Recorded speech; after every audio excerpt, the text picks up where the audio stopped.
Welcome to the IEEE PES, United States and Canada Student Chapters Leadership Training. Since last year, we have been facing one of the worst events from our generation, the COVID pandemic. This pandemic brought us so many bad moments, challenges and questions, uncertainties about our future. However, even from the worst thing that happens in our life, we can still take something good. We can still learn something new, develop a skill, or even a friendship. In the COVID pandemic, we all learned how to go virtual, and we understand nowadays how beneficial this kind of setup can be for us. We don't need to book tickets, we don't need to get a host, but we just need to open our notebook, and with a few clicks, we can connect with all around the world, people from different cultures, different countries, with different perspectives. The way to find and to learn something new in this challenge is the point of view that you take to face this event. Today, we have this leadership training. We are organizing for you. And we hope that during all day over the sessions, you can learn something new. You can change your perspective and have a different point of view to have a new learning, develop a new skill, and also have a new friendship. Our team here composed by 6 members. And as the chair of this event, I can say that the leadership training is split in 3 steps. The first step you already took. It was in the moment that you did the registration in the form where you were proactive and you were looking for something new, a new learning. The second step, we are going to climb together. Today, during all the sessions, speaking with different speakers, different students, and different PS leaders. However, the third step, you need to take along. And this third step takes place after the event, where you get all the tools that you learned here today, and you are going to use to improve yourself and also improve the students that are around you in your university or in the academia that you are right now. So I cannot go speak more without introduce our team that organized this event here. And for that, I want to share my screen, show the team that organized all this event here today. So we have myself, Orange Schmidt, as the chair of the committee. We have James as our secretariat lead, Felix as our program lead, August, publicity lead, and then financial lead. And above we all have Hasala, our main mentor, which helped us to create and make this event happen. And most important, we try to fit this program in the best way as possible to attend your necessities as a PS leader and to show you how to be engaged in this year, the next year in our society. This thing here was the main pillars of the event. We work really hard day and night to make this happen. So I strongly hope that you take a different perspective today and try to learn something new and connect with different students and different professionals here, okay?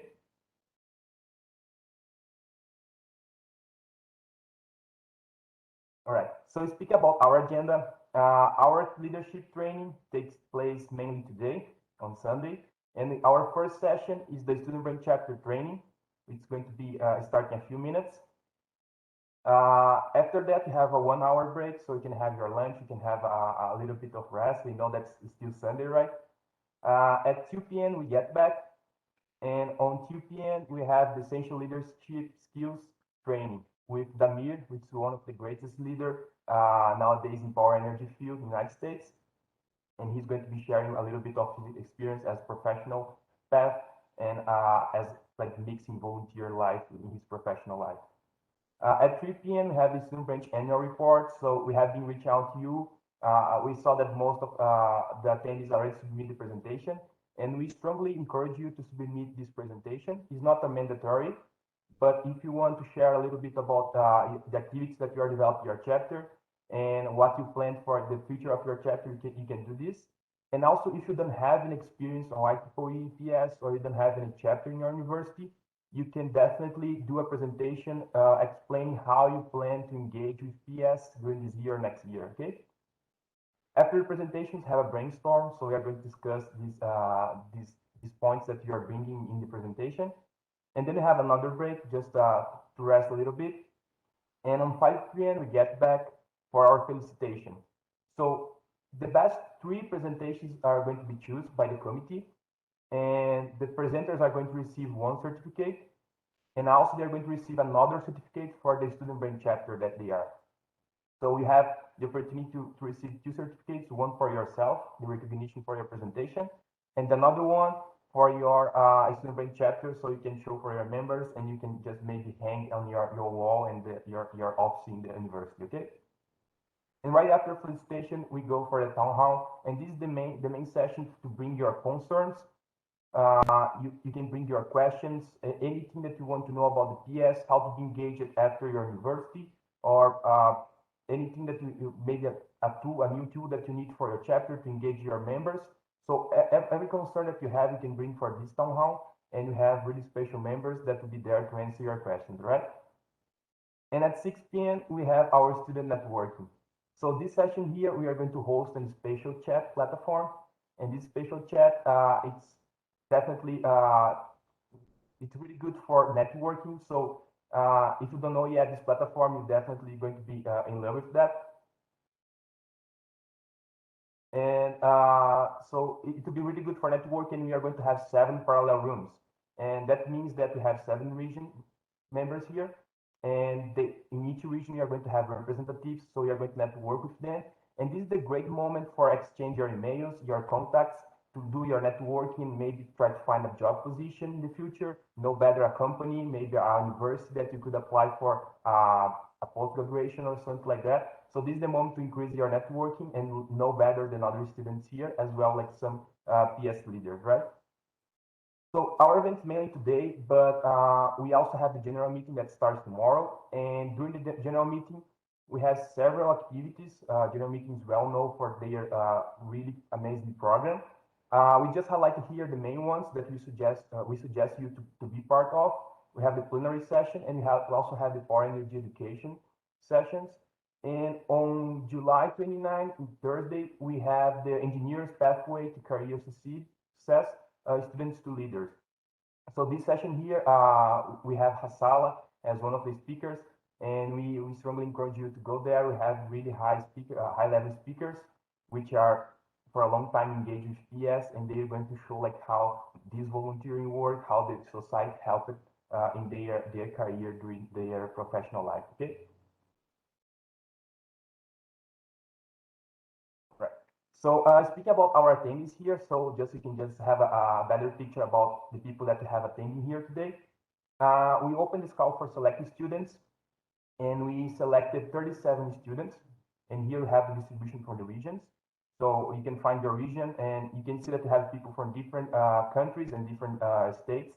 So you'll be able to network with all of them and exchange your contacts, make for future activities. Maybe you plan to do a master or a PhD in a different university later, or maybe try to find a company in a different city. So this is the moment to expand your networking with these contacts. And we also have some external participants, which are 11, and they will be over the day here. So we have 48 members here that are able to network.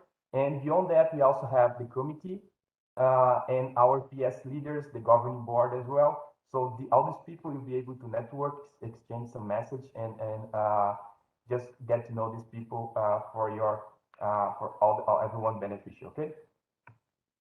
So regarding the selected students, all the selected students receive an email with all the information. I hope you read that. But basically, we have a few conditions for the reimbursement. These select students, they have the condition to receive the reimbursement for the PS general meeting. We know that the registration sometimes is a bit expensive for us as students. So this program here, the training today, is looking forward to provide you the opportunity to attend the general meeting. And if you follow these conditions, you'll be allowed we are going to provide you a reimbursement for your registration general meeting. But the first thing is that you need to do the registration by yourself. So you need to pay for your bucket. But you also, but after you follow these conditions, which is attend the mandatory sessions, the first one is this morning, the student brain chapter training.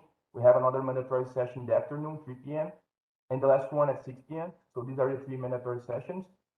And after you attend these 3 sessions and you do your registration general meeting, you can just send us the PDF, and we are going to provide the reimbursement in 1 week or 2 weeks, no longer than that, okay?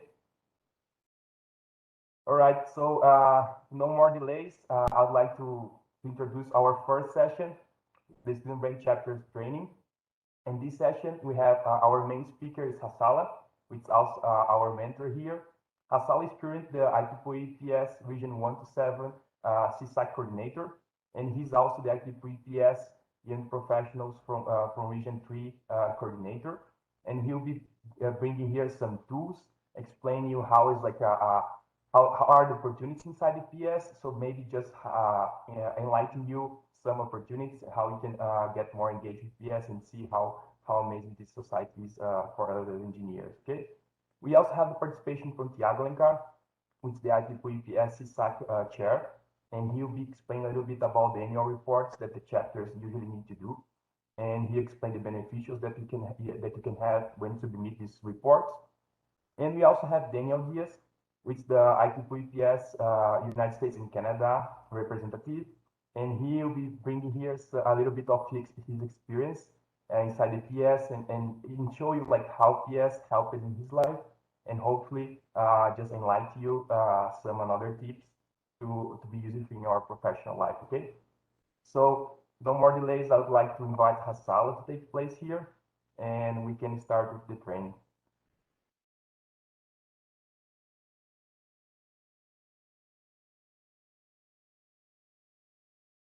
All right, guys, thank you so much, Conrad. So let me share my screen here. How should I do this?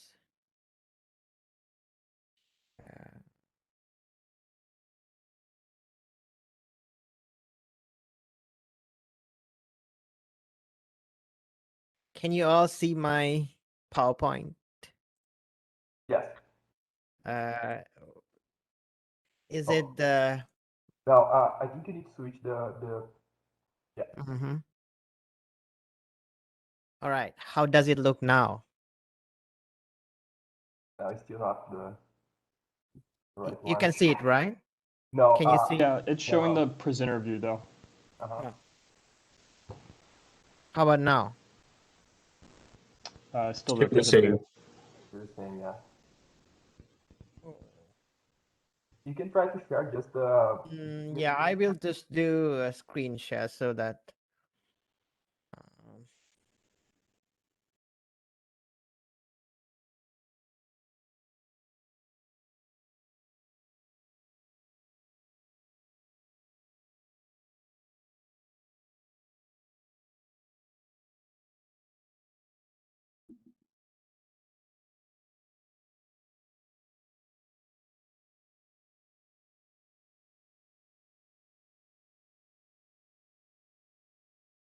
Just give me a second, guys. Let me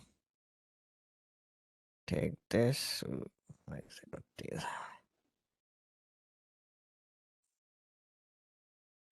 All right, so now you should see what I have on my screen, right? Perfect. All right, good morning, guys. So it is my pleasure to present to you how to make your life easier. So I have been doing this for some time. In fact, my membership card shows that it's my 15th year in IEEE, and it looks like I do have a recipe book, a cookbook to make life easy. And you know, IEEE, Power and Energy Society, or in IEEE in general, we don't want you to focus on the management stuff. We want you to focus on putting in a fantastic events for your members. That's what you want, what we want you to focus on. We don't want you to spend too much time on reporting. We don't want you to go around finding people. No, we want you to focus on the most important thing that you, or the duty that you have, which is to create events and create value for your members. And this is a cookbook that has been that I have been working on for many years, and I hope this will help you save time and be more efficient in what you do. All right, so I have this on a cookbook timeline. So now in August, you will be starting school, right? And you will have, so you will, what is the first thing that you would have to do if when you start operating as a volunteer leader for the student branch chapter? Any takers here? What is the first most important thing you need to do when you get that position as the chair, secretary, treasurer, or a leader in any way or form? What is the first thing you got to do? Anyone here who can give me an answer to that?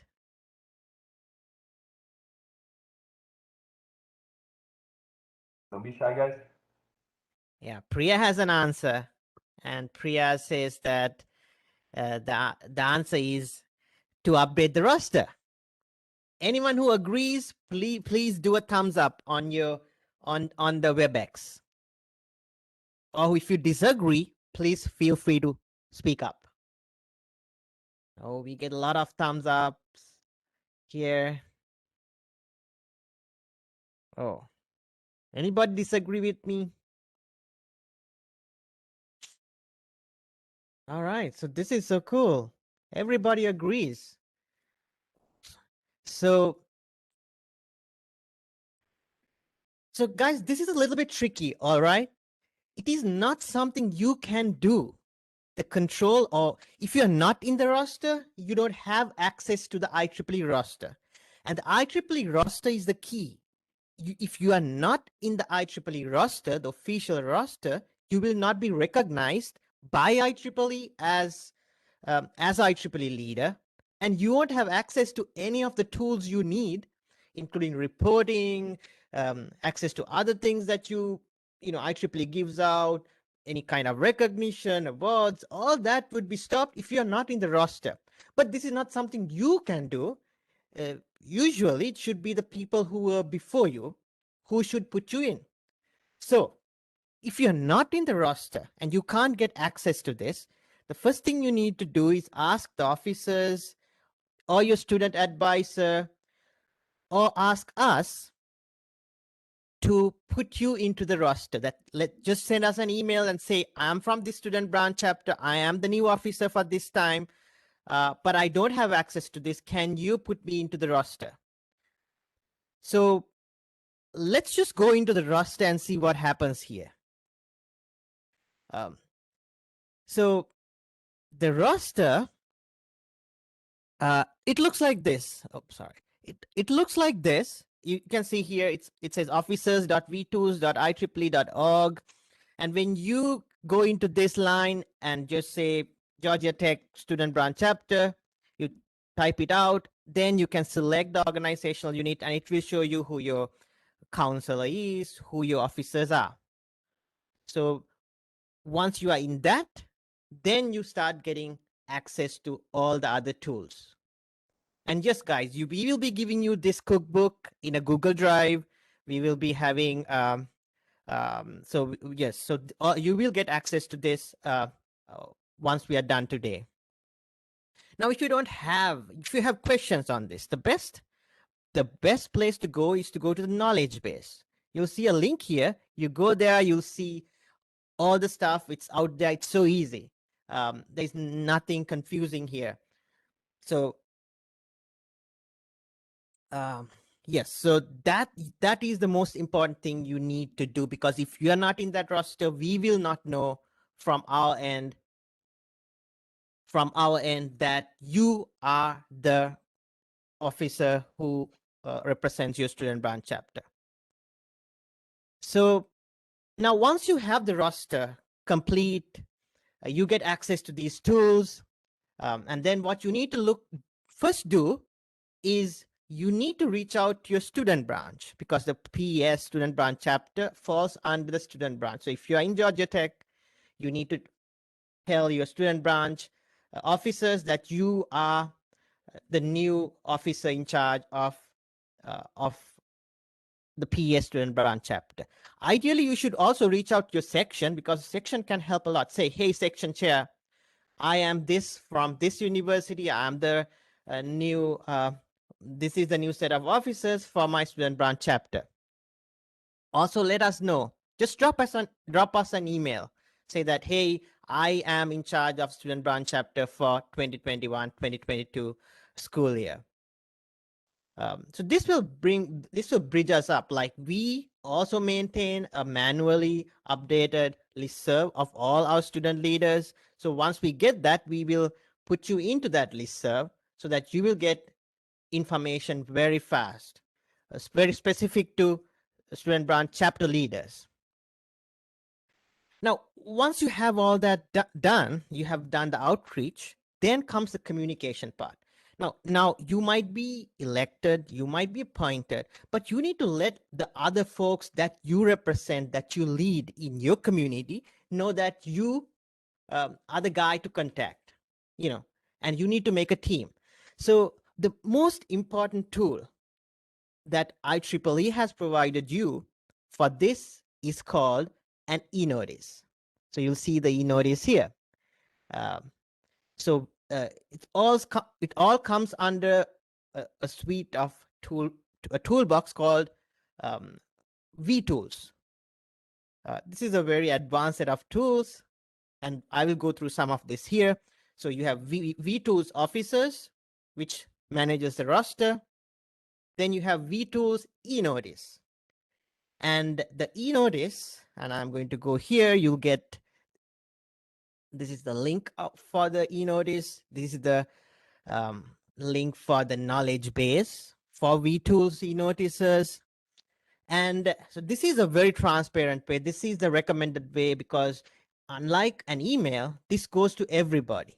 And if you want to send a message, it is best that you not just send to your friends, that you send to each and every PS student, graduate student member of your student branch chapter. And once you use this tool, this will be on the record. Everybody will be getting it. It's all branded. It looks very professional. And it also is compliant with the global data protection, the GDPR regulations that we have to comply with as IEEE. So we don't have to really worry about it. You say we have a meeting, send it through e-notice, and it will go to the folks, to your, you don't have to worry about sending it to somebody you don't want to, or you're missing somebody, because everybody will be here.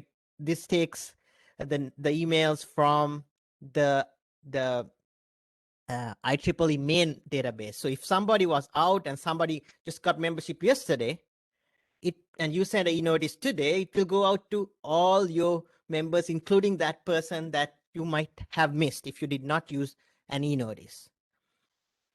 All right, so once you have sent that e-notice, you call for, say, a meeting. Let's figure out what to do, right? Or something like that. Let's have a meeting to discuss what we want to do. So the other thing for communication, I'll just complete the communication part first. You can have a website if you want. IEEE has web hosting facilities. They give you free web hosting. If you want, you can use that. It will be at the last slide of this PowerPoint.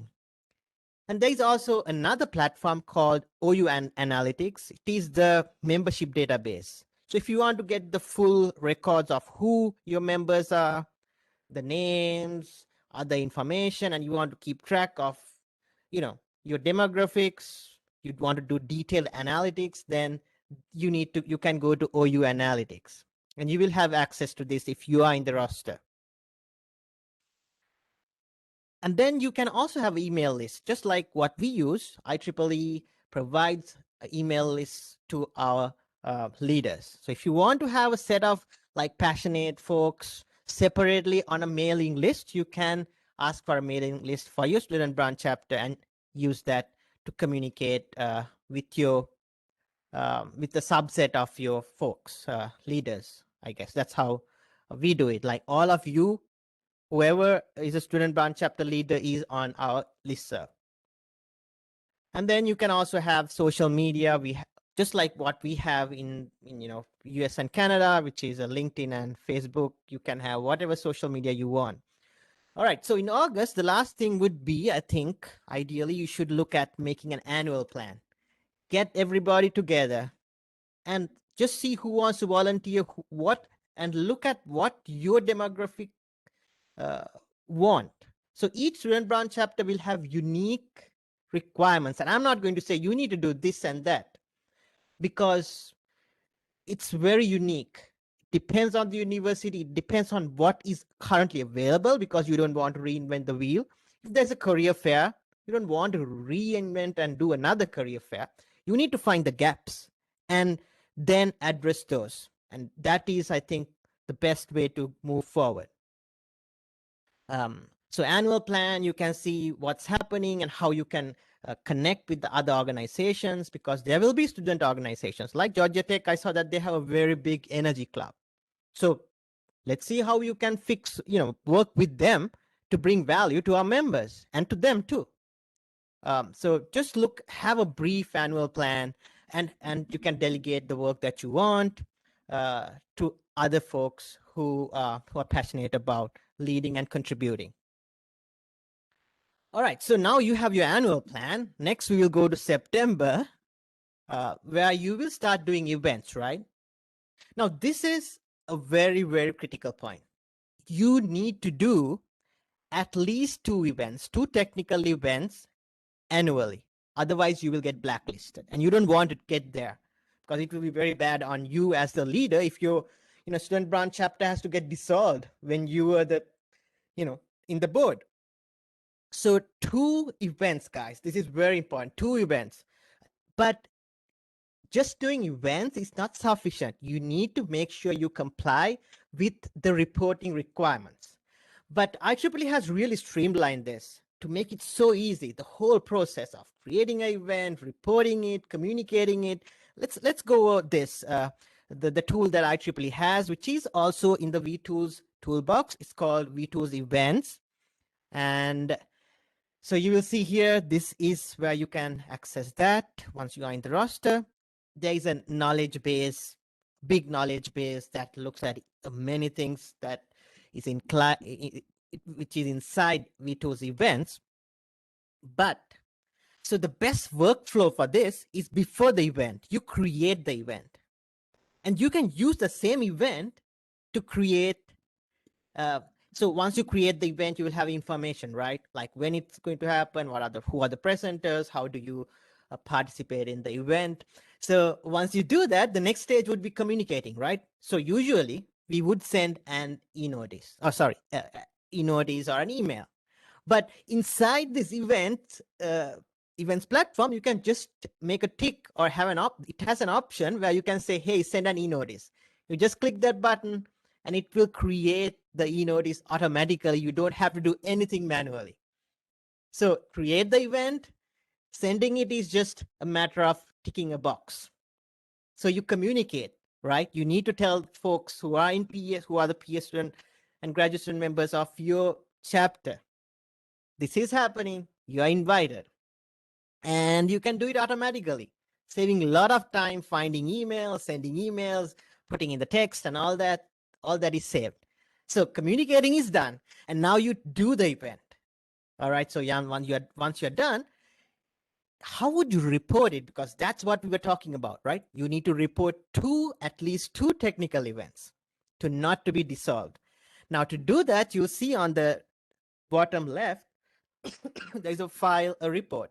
So you just go to your event that you created and you have to include I think how many people came to your event. Like if you had 25 guests, just put 25, and it's just a rough number, whatever you kind of estimate, you can put it there and you press report and it's reported, done. And you know what the exciting thing about is, once you create the event, this goes to your IEEE app. Now, if you have not checked this out, you need to check this out, guys. IEEE app is so cool. You go there, you create the app, you log in, you can see how many IEEE members are around you. So I highly suggest that you do it. You can message them and you can see the events happening around you as well. So if you put this event in V2's events and you said this is a public event or something like that, this will go to IEEE, the whole IEEE platform that includes Collaboratech, the IEEE app, and people can see what's happening. If it's public, anybody in the world could see it. But you could limit it. But so there is an ecosystem out there to help you communicate, publicize, and really make life easy and give you a lot of value for the effort you put into volunteering. All right. All right. So October, you have your events. Maybe you can have a table for the career fair, or you get a few folks from the power industry, invite them to the department career fair, ice cream social, or you also look at making a website, all that stuff. Good stuff. Okay, how do you find volunteers?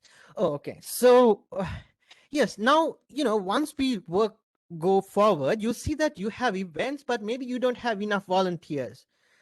Maybe you don't have a webmaster, but you want to have a website. You want to have social media, but you don't have a social media guy. You want to make flyers, or you want to do some videos, you don't have folks. How would you find volunteers? And for that, there is a very new tool. In fact, I am in the steering committee for this. This is called it's not V2s yet, but it is going to be part of V2s, I'm pretty sure. It is called IEEE Volunteering Platform. You go here, you'll see it's volunteer.ieee.org. You can create these events, and in fact, I created a few events, few projects. So these are things that I wanted to be done. Like I wanted help with processing some videos, and a girl from Mauritius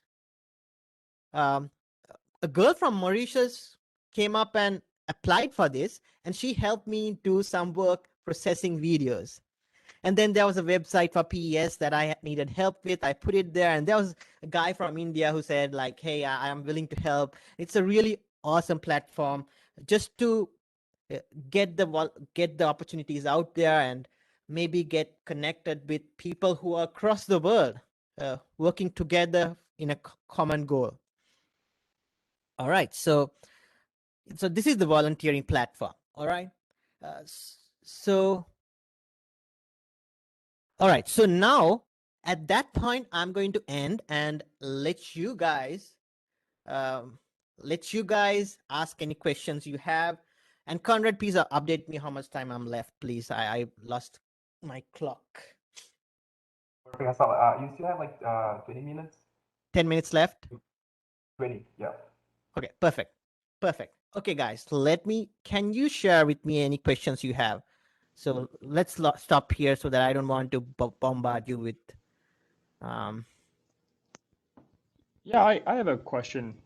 Is there or are there requirements for technical events? So like you were sharing a little bit on what the reporting has to look like, but is there a requirement for what those events have to look like or what they might have to include? Can you go into a little bit more detail on that? Thank you, Lane. Thank you so much. Yes, I think this is very important, a very important question. So, I mean, Daniel Diaz would share this with you. So we are not too concerned of what it is, but that is what the manual says. That is what the, what the requirement says. But if you do it and you tag it as technical event, or you can have multiple criteria, that should be sufficient. So yes, the manual says you need to have 2 technical events, but if you do two events, even if it's a career fair, there is some part of it is technical. You could define. I mean, it's a matter of how you look at it. But what we are concerned is reporting the 2 events. If you have those 2 events, then we don't have to worry. So that is the requirement.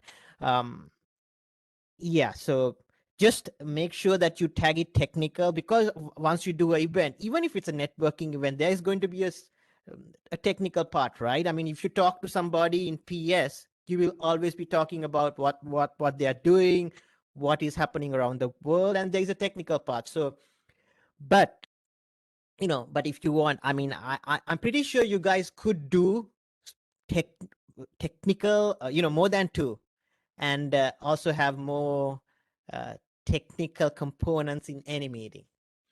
And so it's for you to define. No one is going to come up from IEEE and audit you or anything like that. Or we are not going to come up to your student branch chapter and say, hey, this does not look like a technical event. No, you are volunteers. All of us are volunteers, and it is your baby. This is your baby. Just my only request is, as leaders, we do have responsibility to serve our members. So that is the only thing we look at from our end. That is what we will really appreciate if you would do, and we will make sure that it's worth your while. Like from our end, that's what we are going to do. Lane, did I answer your question? Yeah, that was great. Thank you for clarifying. Thank you, Lane. All right, any more questions, guys? Yeah, I have one question. Please go ahead. Just following up on Lane's question about the nature of these events.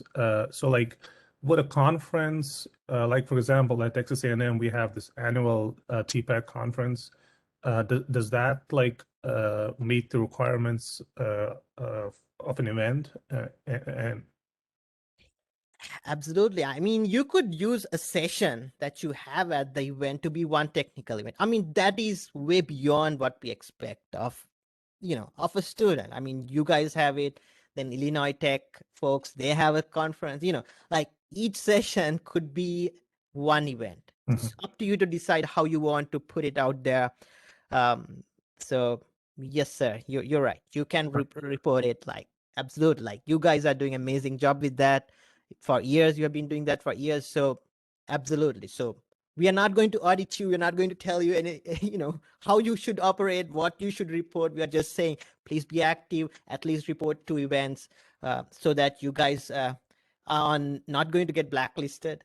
And you can, but that's not where we want you to stop. We do want you to, do more events and serve the community. I mean, that's why we are leaders here, right? yeah, thank you. Okay, thank you. Want to make a quick comment. I think the find volunteer things is super cool. That's a good idea. This is because last year we were thinking of like having some sort of social media manager or something in the middle of the year, and we found out that we will need to have an election if we are trying to have a chair of any kind. So but then we could have opened the idea or options to have like somebody to do the volunteer, but we're not volunteering itself without a chair position. But this is something that if we can put it up there and if somebody has time to do it and they get some sort of credit for that, it's win-win on both sides. So definitely a good idea. Thank you, Priya. Yes, I agree. Now you might have to work with your local requirements. So if that is part of Georgia Tech's student organization requirement, you might have to comply with that. So from our NPS, I think some like Clemson University, it's appointed. We don't have elections because we don't have many volunteers. But so you need help with something like that, let us know, Priya. So we are out here to help you, and we can figure these things out. These are more management issues. We can always help with that. From our end, Majana is here. We have Daniel Diaz. We have a fantastic set of leaders who will go beyond whatever is required. Thank you. Yes, thank you, Priya. All right, so let me quickly move forward and share some other things with you. So now there is, funding is we all need funding, and funding you can get it from your PS chapter. Like for us in Clemson, if they ask money from the PS professional chapter, we will give it. Like we don't, if you have a good event, we'll give it. Like we want to give money. But IEEE chapters, also we have a program where you get funding for the events you have done. So it's called the High Performance Student Branch Chapter program. And from this year, I think we will be aligning this with the professional chapter. So we will be opening this hopefully in November. And what you have to report is what you have done in 2021 from January 1st to November 15th or November 1st, whatever that date is. And then we will have a cycle where we will close the applications mid-December or January, and then we will take 2 weeks to evaluate it, and then we will send you the funds. So yes, so funding, high performance student branch chapter, that is a timeline. That is something you need to look at, because this is where we evaluate you and we give you money. We appreciate the work that you do that way. And then when it comes to February, you might have to plan an election if that is how you operate. But IEEE also has a platform, also in vTools, where you can do the election. So it complies with all the requirements. So if you use that platform, vTools voting, which is in the last slide in this PowerPoint, I'm not going to go into details, but you can make the election. It is very transparent. It is very inclusive. There is nothing you have to worry about, but you need to plan ahead, and you can set it up there. Or else, if you nominate your next set of officers, make sure you make sure you talk to your counselor, your student branch chapter counselor. You need to have a really good relationship with your counselor throughout. Let him know, always keep him in the loop, keep him or her on the loop on what's happening, what help you need, and keep us on the loop. If you don't get help, maybe we can ping from our side and try to get them involved. So talk to the department if you don't get help. Sometimes they are not, they sometimes most of the the advisors and the counselors, they are very active, but if not, we can always talk to them or get the department to find someone else to help you out, because we don't want to stop you. We want to create an environment where you can perform, you can work. So February, around that line, you get a next set of officers, get them shadowing you, get them to learn what is happening, what they need to do, so that they are ready for their duties in the next school year. So March, you can have some events. In May, once we are done with the school year, you have the responsibility to update the roster. Just like now, if you did not do that, what will happen is you might appoint somebody or elect somebody, but you don't update the roster and say, hey, this is the new chair from this date. Then they won't have access to any of this. And we won't see it because you are not in the roster, because we look at the roster in the OU Analytics, we can see who are the student branch chapter leaders. But if you don't update the roster, we don't see who is out there, and they can't access anything. Like, they can't do it themselves. They need somebody else to do it. So this is really, really important. And this is a big part, a big job, a big responsibility that you guys will have. So you can still be the chapter chair as well. In that case, you don't need to worry about, but make sure the roster is updated so that all the volunteers can get recognized for the work they do. This will go to a big record in IEEE. You have fellows, you have senior members, right? And we have a lot of stuff, recognition stuff going on. And these records will come up, they will add up. And then when you come to becoming a fellow, you have all the records, all the work that you have done, all the events you have organized, all the officer positions you held. So this is really important. And we will have more awards for for the volunteers, and in that case we'll be looking at this as well. So this is really critical. So also then after that, just let your advisor know, your chapter region reps know. So the PS chapter, the region reps are also key part, guys. So make sure to ping them. They're there to help. Ping us, ping your regional chapter reps. For instance, Region 3, Daniel Diaz and Manish Pandey. So just drop them an email, and you create that connection. That is the value you get for yourself, because these guys are the leaders in the industry. You need a help, you can ask them. You need some mentoring, you need to ping them an idea and say, hey, will this work? This is where I want to be in 5 years' time. Is this job work? Would it be good? Or you can just ask them, hey, I'm looking at this. Do you think where should I apply to?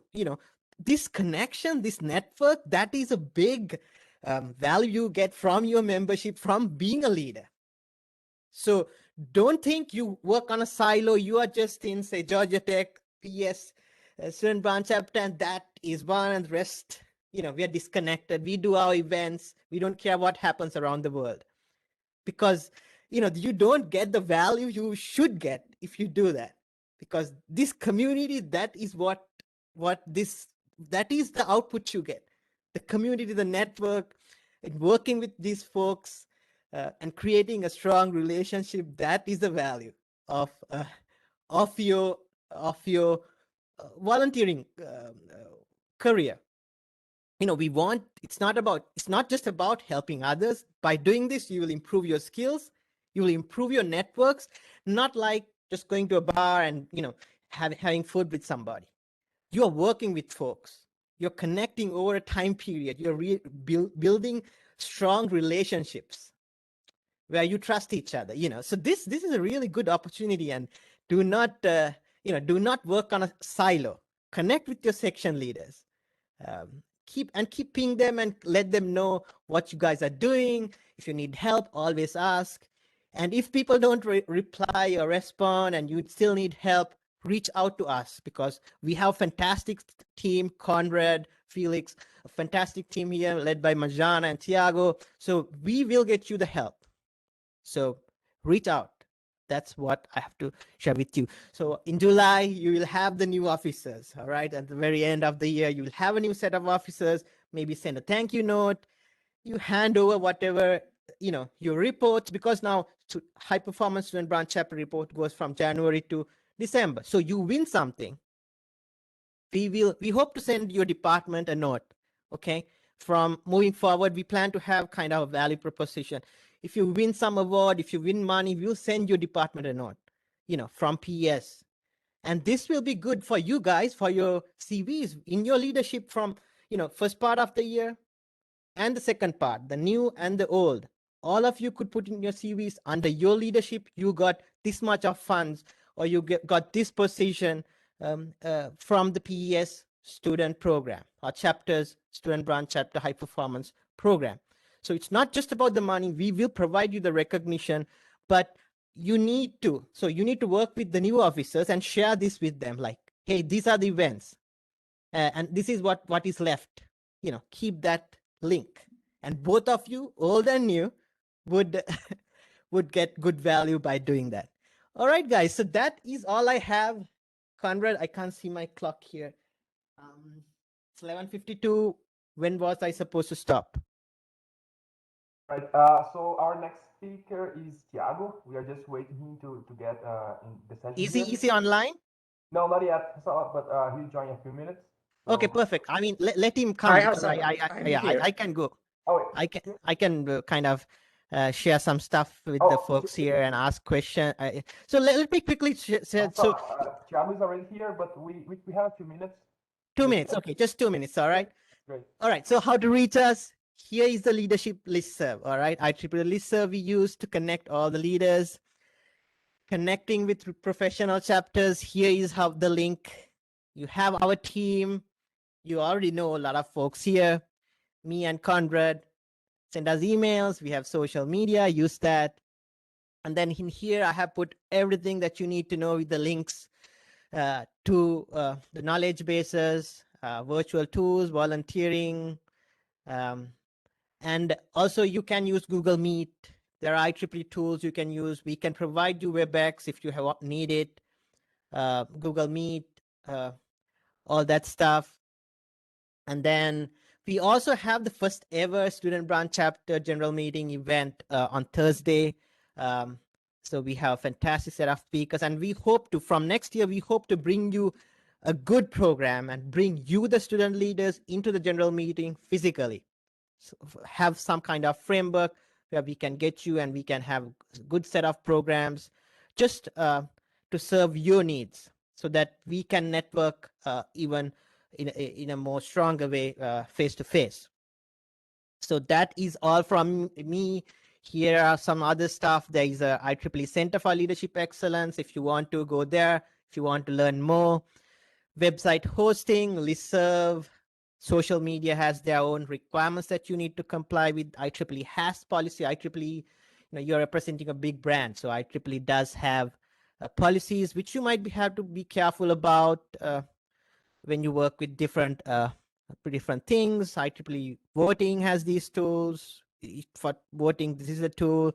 You have IEEE Doodle, remote conferencing, and all that stuff. So because of in the interest of time, I'm going to stop, but we are going to meet again. We are going to have brainstorming. Just chat in the chat, put questions, but we can meet after this as well. We have 2 more sessions. And Conrad, I'm really sorry for going over time. But I would like to hear your thoughts, your problems, your concerns, your comments. We want to see you, we want to hear you, and we want to help you. So that is my final remarks for now. Over to you, Conrad. All right, thank you very much, Hasala. Thanks for this amazing presentation. You just provide like the crucial information for the student chapter leaders here. I saw like a lot of questions about the material. We are going to provide a Google Drive folder, and in this Google Drive folder, we are going to have like all this material, all the information that we are going to cover during today's training. Okay. So before we go for our next speaker, I'd like to invite everyone. We have a WhatsApp group to engage with all the students here.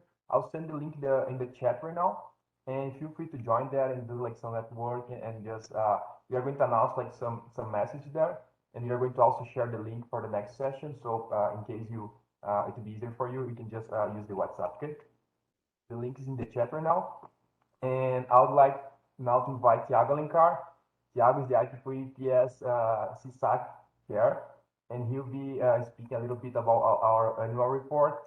So, Thiago, the floor is yours, and thank you very much for your presence here. It's a great honor to be working with you again in so many events that we have been together, right? Thank you, Conrad. Thank you for the invitation and nice introduction. Congratulations for these amazing events in the US and Canada. I hope that everyone enjoyed the event. This is a great opportunity to you be connected with the PES CSAC team, and also understand a little bit more about leadership opportunity, how you can improve your CV and improve your skills and become the future leaders, not only in the US and Canada, but across the global, because PS is a global organization together with IEEE, and if you would like to move for any part of the world, PS will be there to help you as part of the global organization in energy field. I'll share my screen with you only to, let me share my screen. I'll turn off my camera and share my screen so you can have a better attention about the opportunities, okay?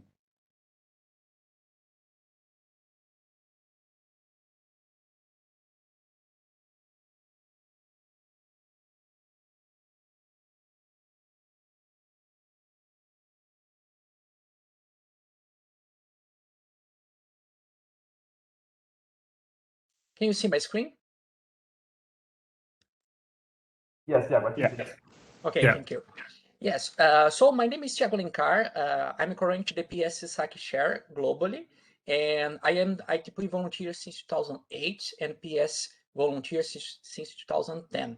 I'm from Brazil, but the first contact that I had with PES volunteers opportunity was in the US in 2010 when I attended the PS TND in New Orleans. As you guys that attend the PES general meeting, this was my first door to join the PES. This is amazing events, amazing opportunity, and amazing network that you can improve your skills under the PES conference. And for today, I will make this presentation focus on the PES High Performance Student Branch Program and how you can improve your chapter activities. But before that, I believe it's important to you understand, okay, how PS become bigger and bigger every year.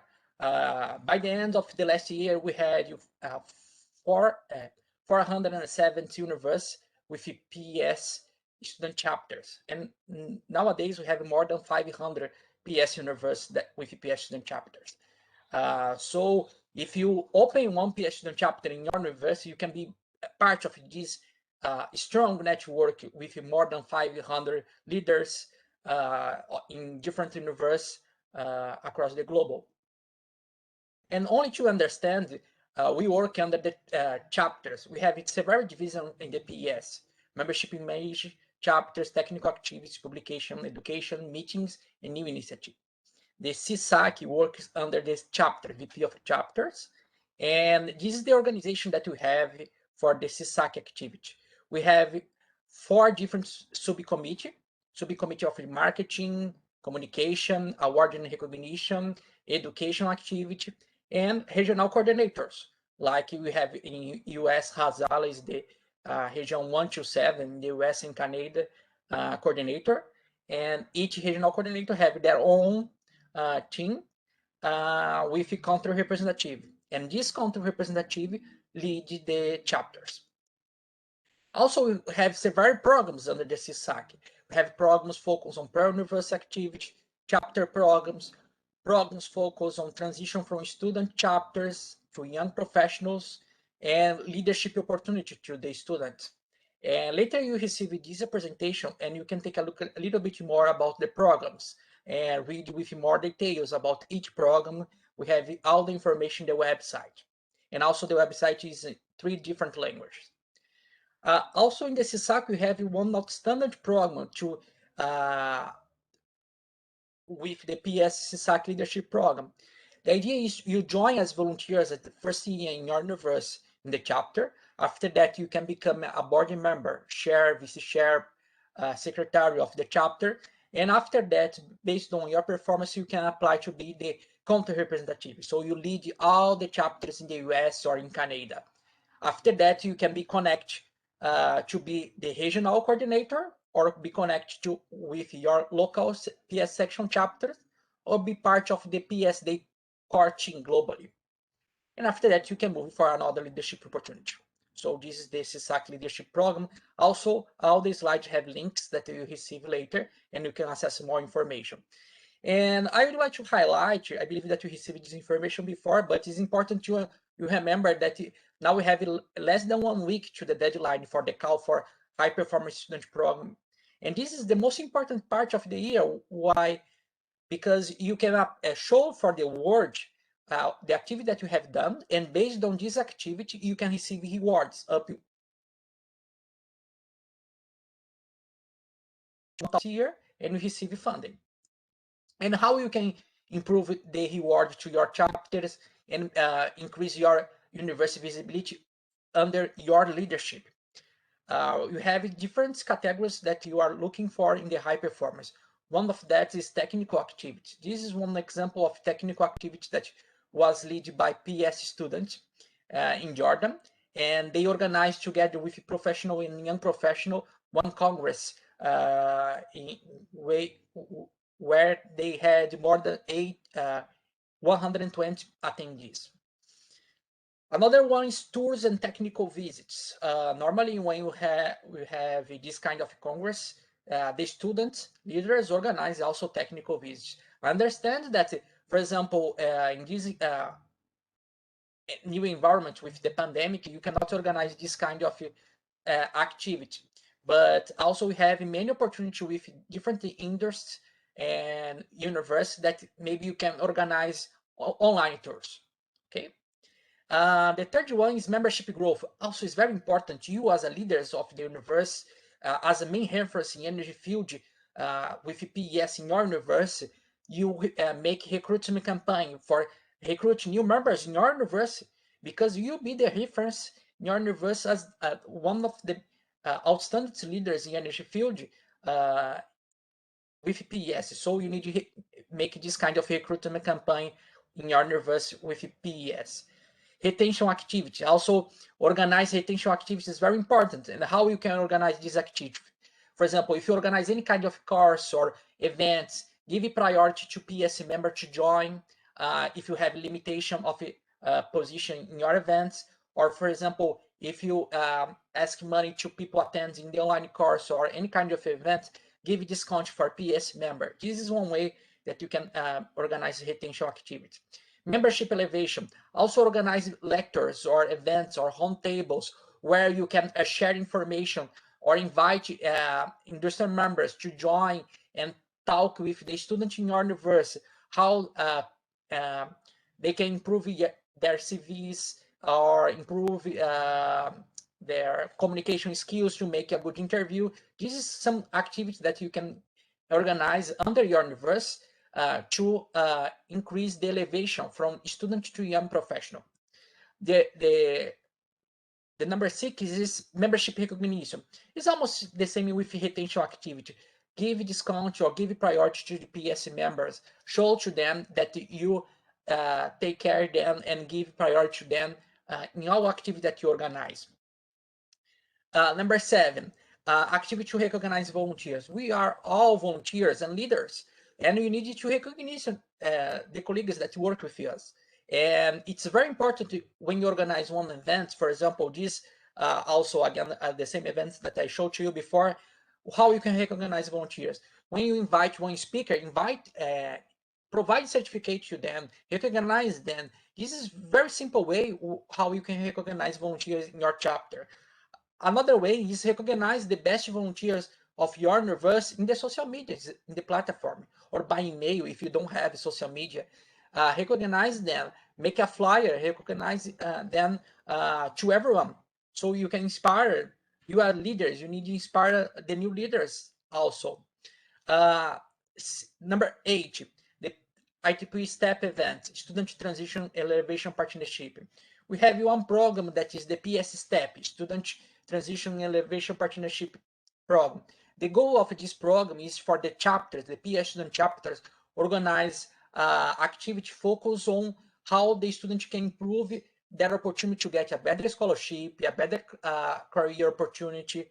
As I told to you before, there are many ways. For example, workshopping to improve LinkedIn profile, workshopping about how to write a good CV, how to make a good interview, roundtable with industry members. There are many ways. This is a field that you need to consider, and this is the program, PS STEP.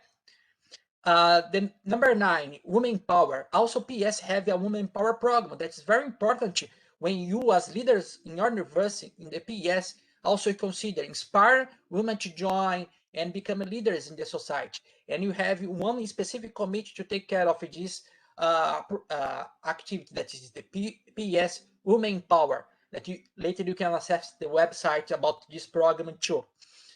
Humanitarian activities also is very important. So you need show for the local members in your university that you take care of the future. You are the leaders of tomorrow, and as leaders, you need to take care how you improve the world across not only the US and Canada, but you are a decision maker in the industry, in the academic, can change the world, and you can start changing the world as a student. And you have the PS Humanitarian Activities Committee. This is another committee that takes care all the humanitarian activities that you have across the world. And there are many ways to engage with this kind of activity. Every year we have this kind of program, PS Hack, Humanitarian Activities Committee Ambassador Program, when you make call for volunteers and you can apply to represent your university and increase your network with more. For example, in this year, you can increase your network with people that take care and would like to improve activities in humanitarian side in more than 37 countries. Think about how you can be connected with people from 37 countries in small periods with this kind of a program. This is only one example in the ambassador program that we had in the PS Hack. We had the ambassador from different parts of the world, and you can increase your network and make collaboration with the another part of the world to implement humanitarian activities. For example, also you can be engaged with competition. We have a competition under the Hack, PS Hack, that provide reward for your university. You can be engaged and make proposals to new humanitarian activity projects, and you can get reward to your university and to your team, and increase the visibility of your university under your leadership with these rewards for the competition. For example, in the last year, we had 6 local rounds. I hope that in the next, in this year, in 2021, we had 6 local rounds across the globe. And I hope that you, as leaders in your university, can host one local round of the PS Hack competition in the next year. We had local edition in India, Sri Lanka, Bangladesh, Morocco, and Brazil. Only to you take a look about the impact, we had more than 26 humanitarian projects submitted by students like you and in more than 12 countries. And another way to get engaged with humanitarian activities, maybe you can consider to apply to be part of the committee. Every year you have this kind of call for humanitarian activity committee members. And now the deadline was closed, but take a look in the social media, in the emails, you share be connected with Hazala and Conrad to see and get this kind of information to apply for new opportunity. Pre-university activities. Also, it's very important to you as leaders in your university. You are a student in the university, but you can inspire kids and pre-university students to follow energy field like you. You choose follow energy fields, and you as leader can inspire the kids from 4 to 18 years old. Maybe you can be the first contact of them with the energy fields. And how you have that? We implement that with renewable energy in school. Some educational kits that you can submit, propose, get funding, and buy these educational kits and visit schools to teach about renewable energy. These are some examples of activity with students of 16 years old, 10 years old, 18 years old, also students with 17 years old, and students with 7 years old. This program is focused on kids. PES has for kids. And how you can engage with this program? Maybe you can prepare some draws and send to us. For example, one draw that was made by your university and by your leadership, you can send to us. We upload this draw in the PSSAC website in the coloring book. And people, for example, from India, from China, can use your materials to inspire students in their countries. This is the way how you can make global impact in a simple way. And the idea is the PS volunteer visit the school, teach about renewable energy and how the kids fix about renewable energy topic. They paint with these coloring books. Okay, and this is one of the activities also with students with 4 years old. This was an amazing experience that I have in my life. I had the opportunity to visit the school where I studied when I had 4 or 5 years old, and I teach about them, about renewable energy, and they coloring these drawings made by PS volunteers from different parts of the world. And it was amazing to see how we can inspire the future generation in energy fields. Also, you can implement another pre-university activities. For example, this is in Tunisia, some pre-university activities. Engage with PS Day. PS Day is also very important. I'm not sure if you heard about PS Day before, but PS Day is a global celebration that you organize every April. And you celebration the moment when the PS changed the name and set new goals globally to engage not electrical engineer, but energy field too with the goals of the society. PS News updates also, this is very important. Maybe you can organize amazing events in your chapter and in your university, but how you can make these events with worldwide visibility, with more than 40,000 members across the globe, with the newsletter of PS. And you can send this, write some simple articles and publish and share your events with all members across the globe. And this is the reason why you have the PS News. And to apply for that, you can access this link later and submit your article.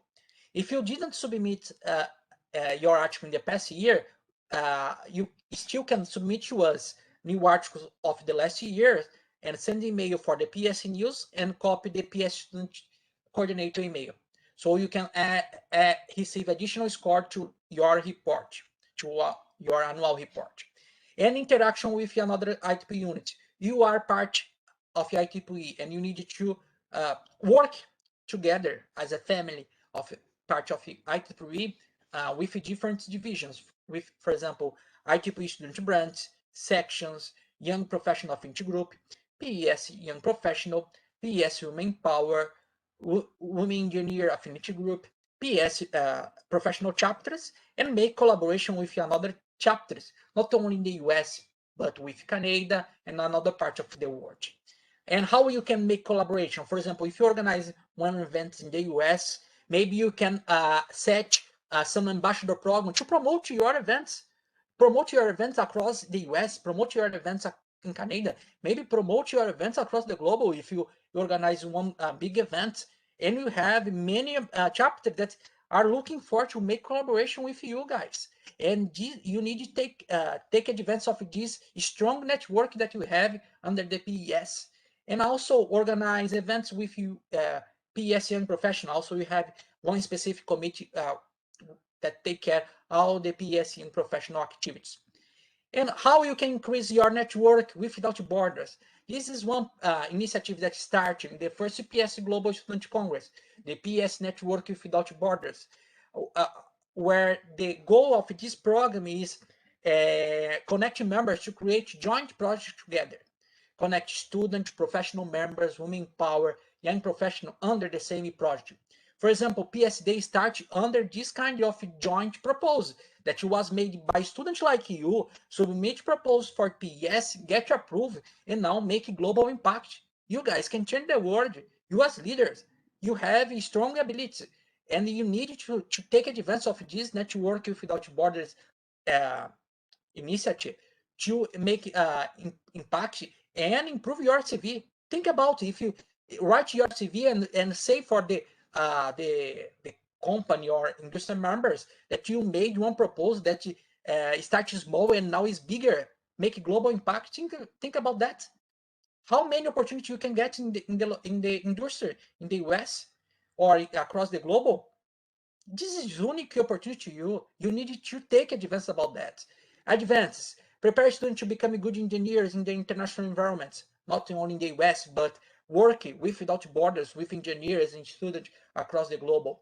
Members prepare students to become good young professionals. Education activities also is very important, so you can consider online courses, pre-university activities, or workshop, another kind of activities. Conference, if you attending conference or if you organize a conference, also this you can get advance about that. For example, this conference that you attend now, if you attend all activities and get certificate, you can get this certificate, add in your annual report and get score to increase your reward for the high performance and other activities like meetings, practical projects, this kind of activities. And I would like to remember you have a promotional code. You need to promote that. If you are not PS member yet, you have a promotional code of 100% of discount for new members, 50% of discount for ITP member renew or join the ITP, and 50% of discount to renew PS membership. So there are many opportunities. And you need to take advantage about that. This is the email. If you have any question about the CESAC initiative, you can contact Conrad, you can contact Hazala, or you can contact the Global PS CESAC team. Okay. And thank you. Thank you. I hope that you enjoy. I have only a few minutes, but in these few minutes, this is the point that I would like to highlight to you. And maybe I believe that you can ask a question by the end. Thank you so much, Thiago. Thank you very much for this amazing presentation. We know like how important is this site for us, and also the student branch chapter reports. So here we have like a clear picture about how to read that and the points that the chapters are encouraged to follow. So it's a good message. And as you said, we have like one week for the submission deadline. So the chapters can still work on that and try to get refund for their submission, report submission. Okay. Thank you very much, Thiago, for this presentation. We have open discussion in the end of the session, so we can have many the questions. But now I would like to introduce our third speaker, Daniel Diaz. Daniel is the PS regional representative from the United States and Canada, and he will be here for us today, share a little bit of his experience and try to engage you a little bit more, like showing like his path from PS and showing all the advantages that we can have for your professional life. So Daniel, thank you very much for your presence here. We are really grateful to have you, and the floor is yours. Thanks, Conrad. As I was prepping for this session, I started thinking when I joined IEEE and IEEE PES, and I still can't believe that I went into the University of Puerto Rico in '05 to study electrical engineering, ended up graduating in 2010 and came to the mainland here in the US. So for those of you, let me just share with you a little bit about me. I started working with the Navy and the Marine Corps, so the Department of Defense. I then joined Southern Company.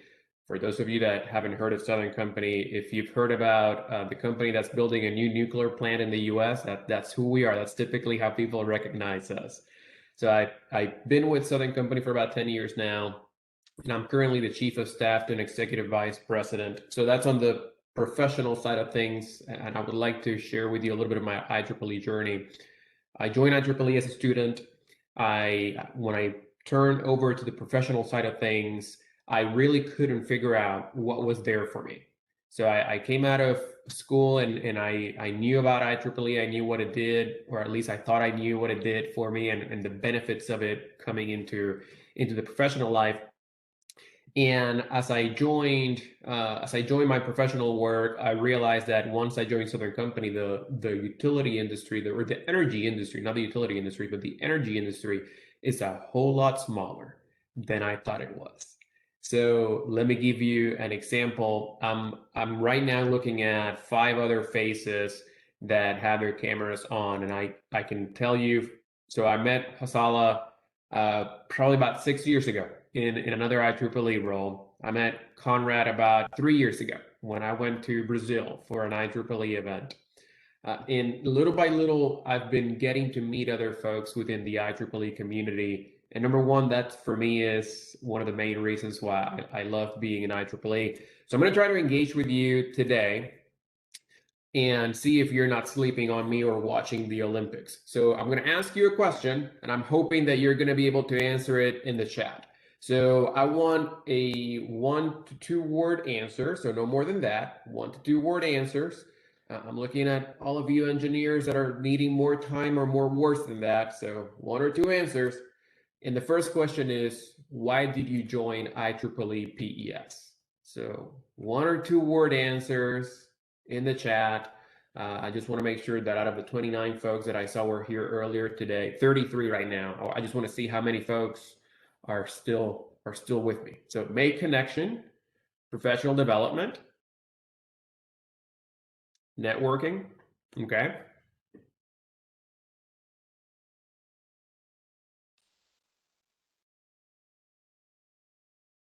So you're starting to see some trends here, right? We're starting to see a networking trend. So make connection, create a good community, network, right? We're seeing on the other side another trend, which is professional development. And I kid you not, I've asked these questions several times in a lot of trainings, and this is the exact 2 trends that we see, no matter if you're 18 years old or you're 81 years old. Tiago, thank you for that. Make an impact in people's life, right?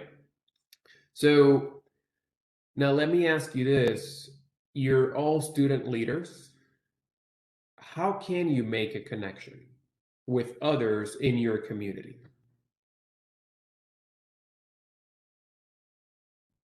For those of you that do not know me, I'm very good with uncomfortable silences. So I can stay here until I hear someone come out of mute or just throw something else on the chat. So whatever works for you, I'm good. Could you repeat the question? I'm sorry. Go ahead, James. Could you repeat the question? So how can you make an impact on someone else's life through your position in IEEE PES?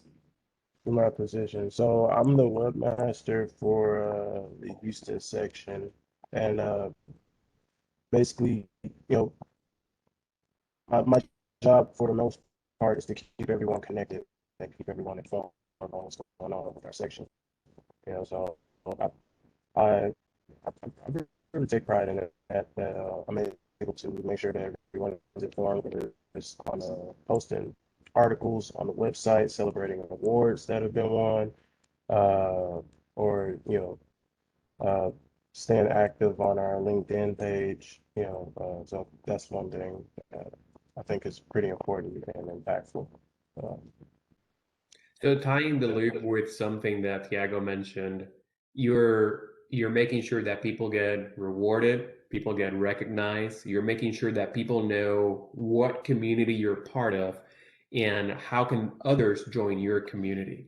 So if you see the chat, James, that's exactly what some of the other folks are saying. So events that engage the community, sharing your ideas and experiences, right? Reaching out.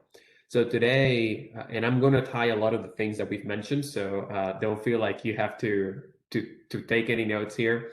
But today, Conrad earlier in this presentation shared a WhatsApp link to join this community, right? To join the community of student leaders in this area, in this region.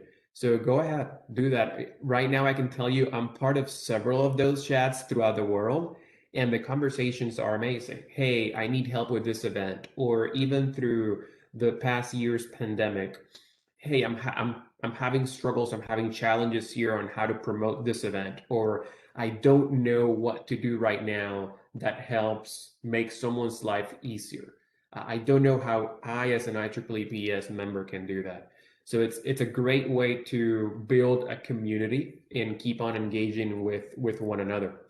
So I'm going to ask you another question. So this is question number 2. So you answered to me, why did you join IEEE PES and how can you impact, right? But my other question to you is, why are you here today? Now, mind you, once again, you're with 33 other leaders. And from what I see in the participants list, you have folks that are student leaders. If I saw this correctly, I saw the program manager for IEEE, for several of the programs in IEEE PES with Dan Tolan in the call earlier today. I don't know if he's still with us. I saw Majana Armstrong at one point or another, who's our VP of chapters. So you're here with a lot of other leaders in IEEE PES. So my question to you today is 1 or 2 word answers. Why are you here today?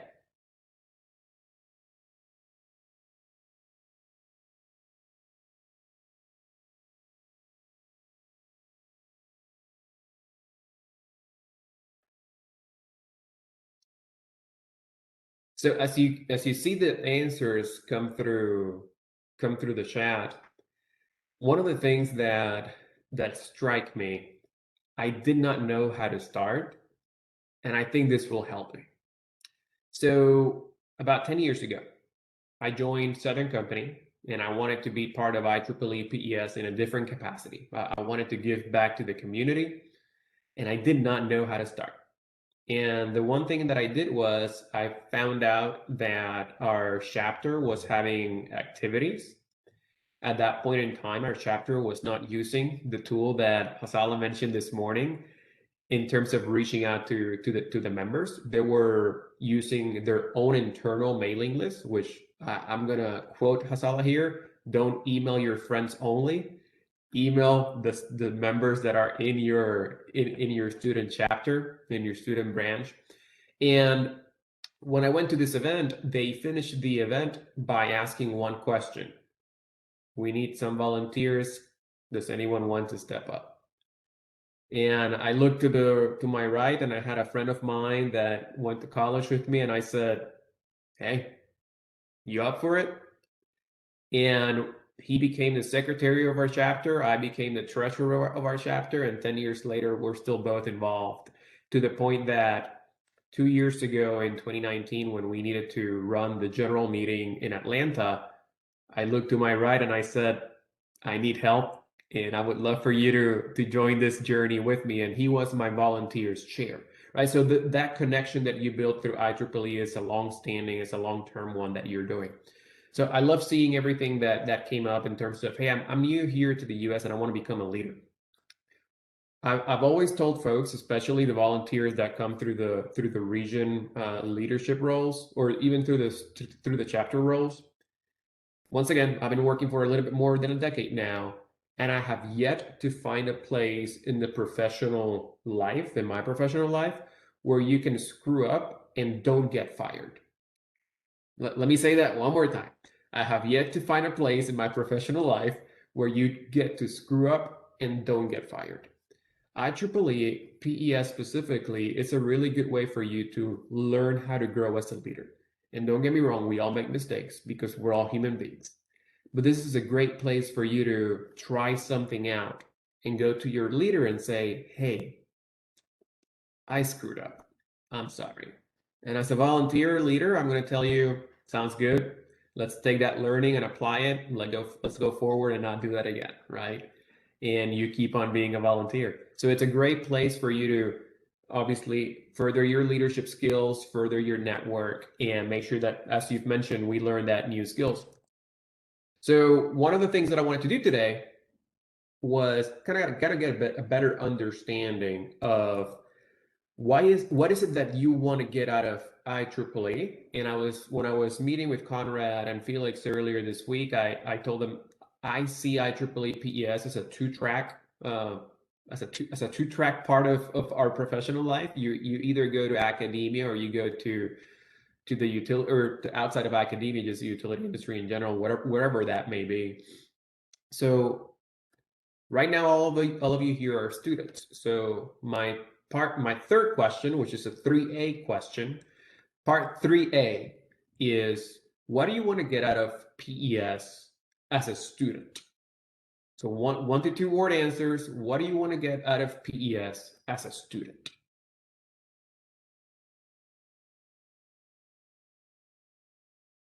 So academic growth. And so, for example, I'm based out right now of Atlanta, Georgia.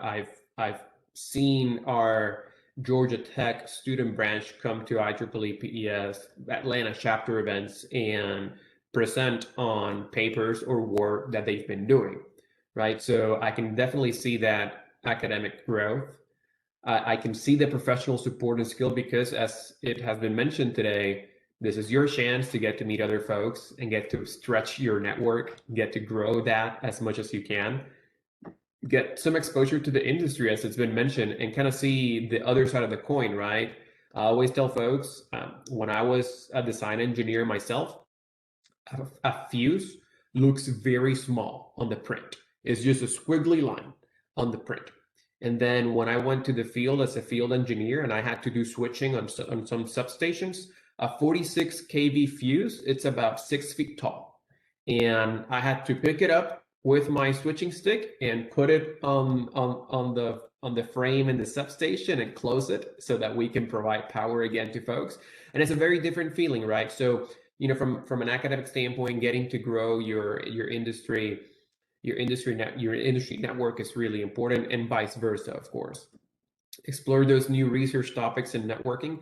Now, of course, as an academic, you're going to be pushing the industry to move faster, right? So that's one of the things why we need that relationship to grow day in and day out. And part 3B question is, what do you want to get out of IEEE PES professionally? Now, we've talked about what do you want to get out of it from a student, but once you move on from being a student, what do you want to get out of it? So today, looking forward, if you can answer to me, this is the reason why I want to keep on being an IEEE PES member, what would that answer be?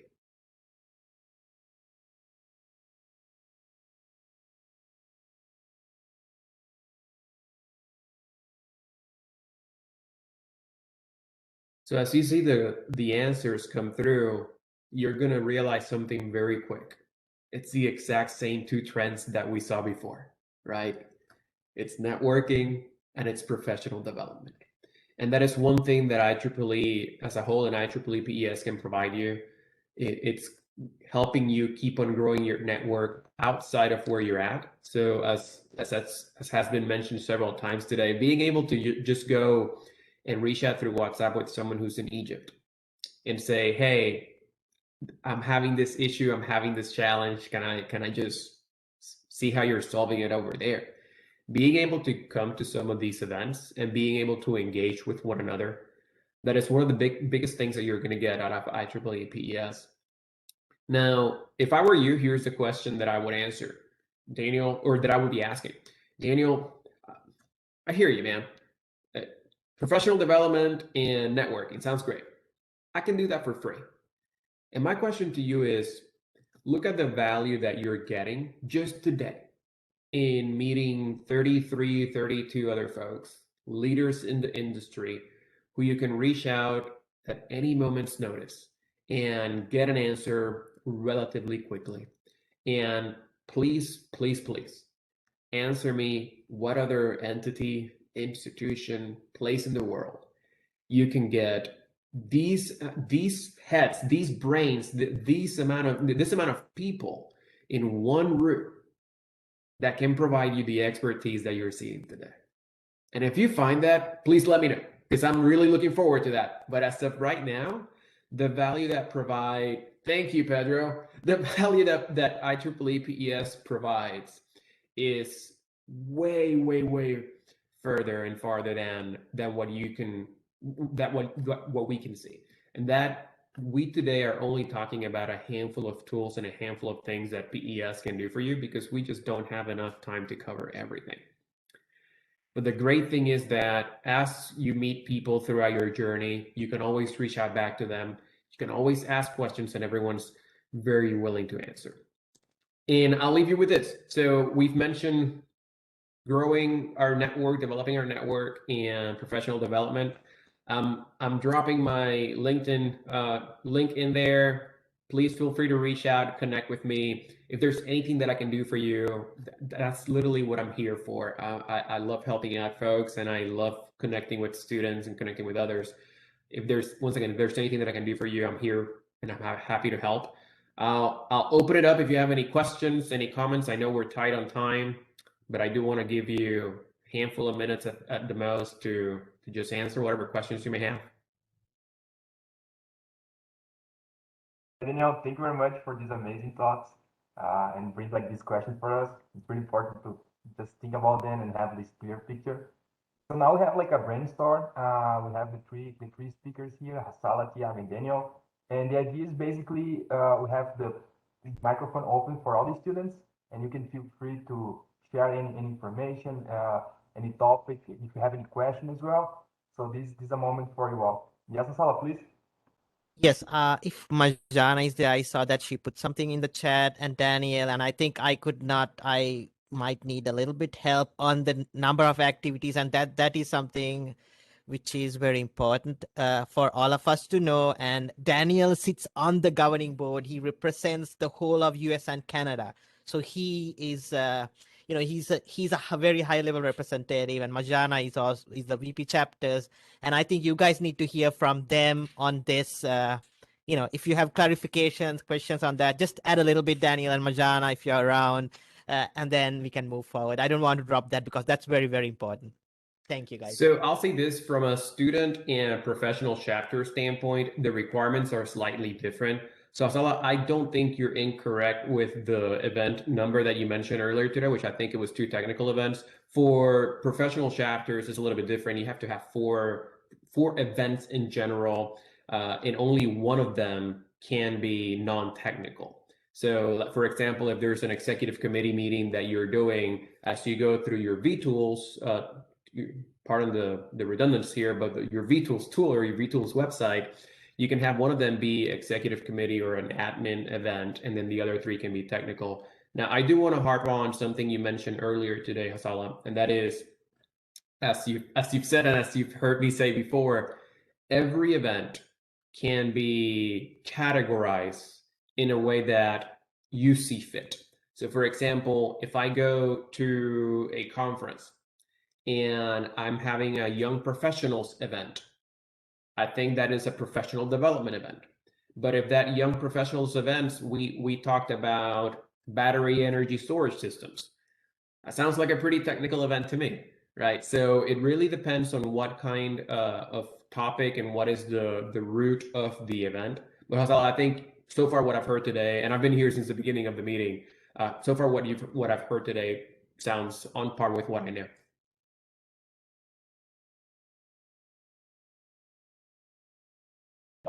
Question. What would you say is the most important part of reaching out and networking when it comes to getting involved in IEEE?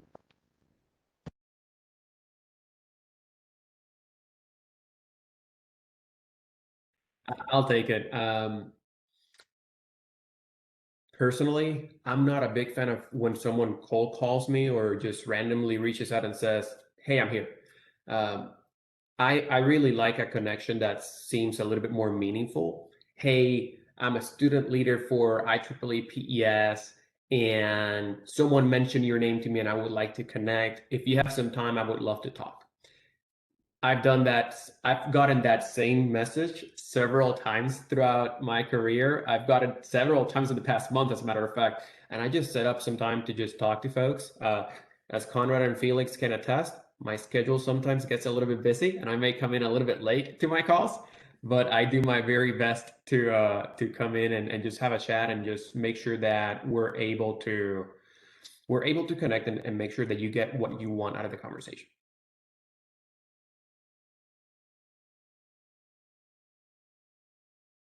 Here, how can I have a mentor? I think it would be great if Hasala could answer this one.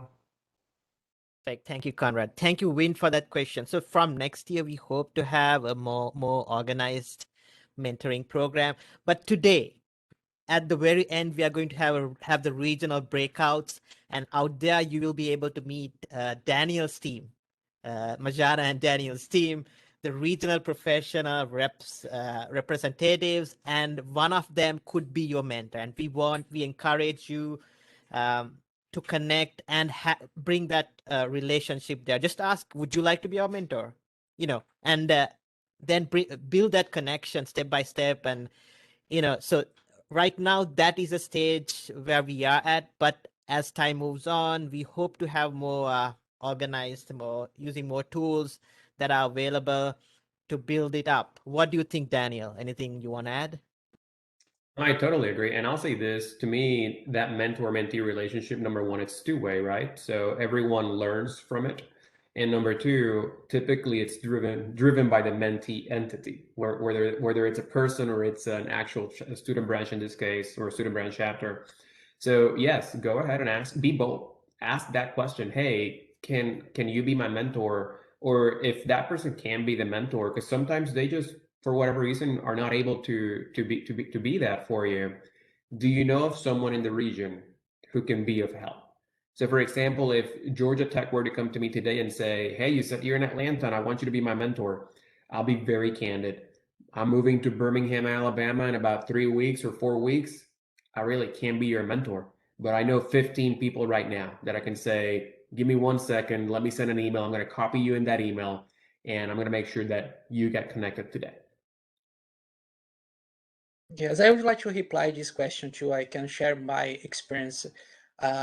Normally, when I start in the PES, one of my mentors, when I found the first PES student chapter here in Brazil, I had many mentors from professional chapters. We have many professional chapters across the globe, and in many sections also in the US.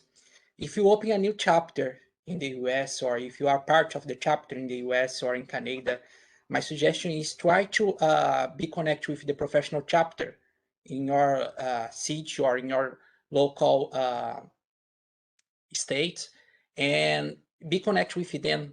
They have a lot of senior fellow members that I believe they will be very happy to be mentors of you and help you not to increase your professional, technical, and communication skills, but also increase your pathway in the PS2. This is my suggestion. Maybe you can get mentors from the professional chapters. This was what's happened with me. One of my first mentors that helped me a lot when I get my master degree scholarship, my PhD degree scholarship, was one PS professional member of chapter. I also like to share a little bit. You can also get like mentors from here today. So like my first mentor was Thiago Alencar back in Brazil, and we just start to work together in some activities, and then we get like close and start to change some message, and he became like not officially, but officially a mentor. And then when I came to the United States, I started getting in touch with Hasala, and now also nowadays I have Hasala as a mentor as well. So for these activities, you can start to get engaged with our team, and you can also have like mentors as Hasala, Thiago, and Daniel. Conrad, to add, this is a big opportunity, like this mentoring or getting connected, because if you look at IEEE, we have so many life fellows, people who have done so much and now they're at home and they have so much time, and it's a treasure trove, and we want to make that connection in general. But as leaders, right now we will connect you with the regional chapter leaders, your section chapter leaders. We will do it proactively at the final session of this training, so that you all will have somebody that you can call upon and you can connect and get that value. Thank you.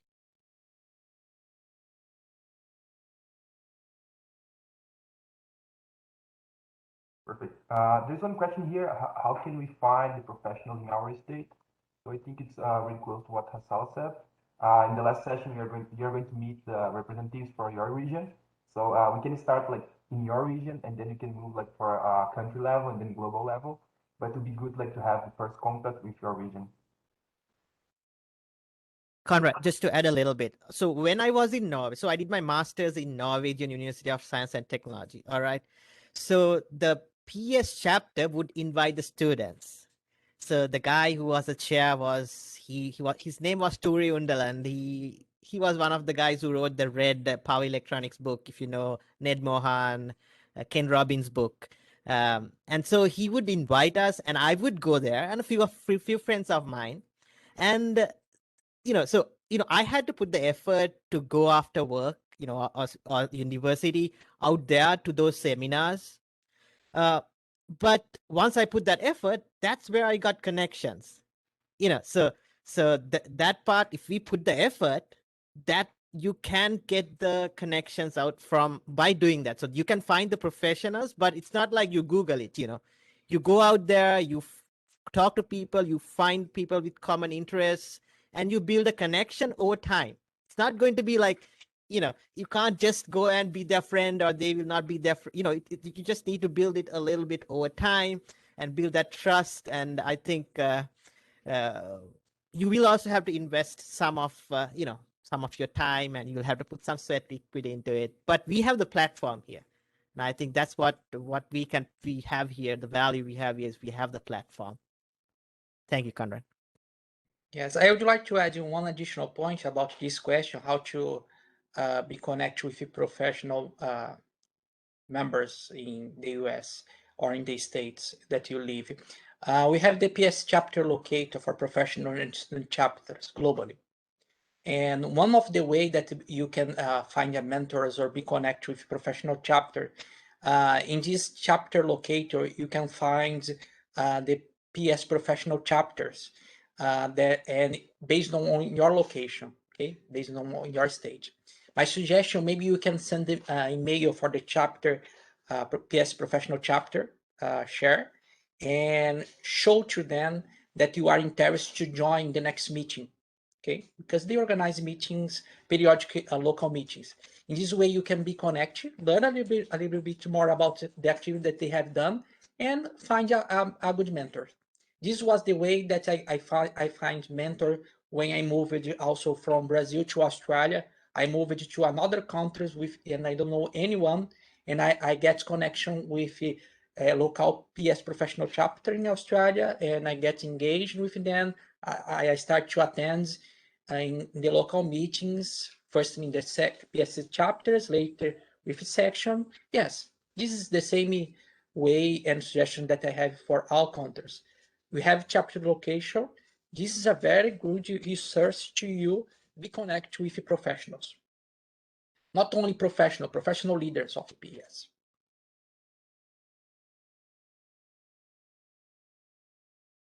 Perfect. We have another question in the chat here, is how we can attract professionals from industry and participate in PS events and talks. So I'm going to share a secret with everyone here. When I had a team working for me in the industry, there was one thing that I would always ask them when it was about performance time. That couple times a year when we go, hey, did you do well? Did you do bad this year? And typically, a lot of folks would come to me and say, "Well, I did all these projects; they were great. So I'm great. I'm amazing." And I would always reply with, "That sounds great. That sounds like you were doing the job you were getting paid to do for the past year. What did you do outside of that?" And everyone would ask me, "Well, I don't know. What do you suggest?" Go talk to IEEE PES. Go talk to the student branch. Go talk to the chapter. So I'm going to share with you a secret that for whatever reason, a lot of folks don't know. I'm not the only one who's doing that out there. So reach out to your local chapter. And if you don't know who your local chapter is, there is also what it's called a distinguished lecturer program that I know we're currently working on fully expanding to the students. That's another way where you can get some professionals to come out and talk to at your event as well. So I know today is a lot of information. I know today it's going to be a challenge to digest. Believe me, I know. I've been there several times. If you get anything out of today is make sure you connect with your local chapter. Make sure you connect with your local section, right? Those are the two best ways to get folks to come to your events. And that way you can get also some speakers for the events and talks that you're planning on doing for the year. To add to that, Conrad, so go to V2's events right now, and you will see events that are happening around you. People who are speaking right now. I see that there is something on switchgear. People from ABB. Just do it. Just go to type in V2's events, log in from your account, and you will see in that how many events are happening around you, most which would be virtual. So and you'll also be able to see what the topics are, who the people, who are doing the presentations, and you can even reach out to them that way. So yeah, and if you have trouble with that, do reach out to Conrad, do reach out to our team, and we can help you get it sorted out. But yeah, V2's events it's amazing. It's very powerful.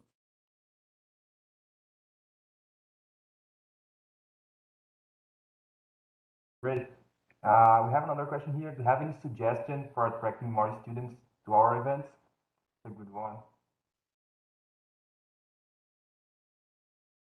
Thiago?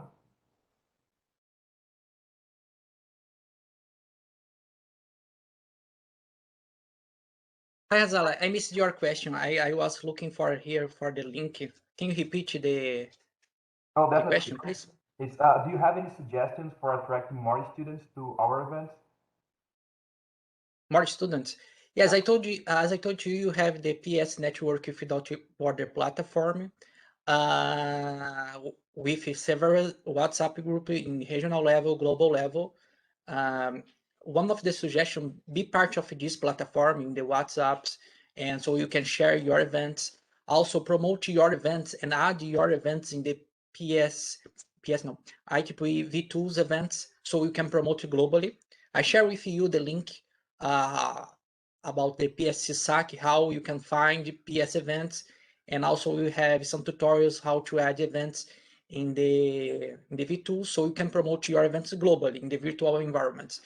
And when you talk about local events and promoting the US, one of the suggestions and one of the best practice that you have across the globe that I saw with another chapters, as I told to you in the suggestion about the high performance, if you made some ambassadors to promote your events with another chapters in the US and Canada, this can be one way to increase the number of attendees. Okay. And another point and suggestion that I have to you, I have saw many webinars in the internet, and many of these webinars have decreased the number of attendees. I suggest you to try to consider to organize a little bit more interactive session like that, or workshop or online course. I'm sure if you organize this kind of events, mainly online course, you can increase very fast the number of attendees, not professional, but also student in your chapter.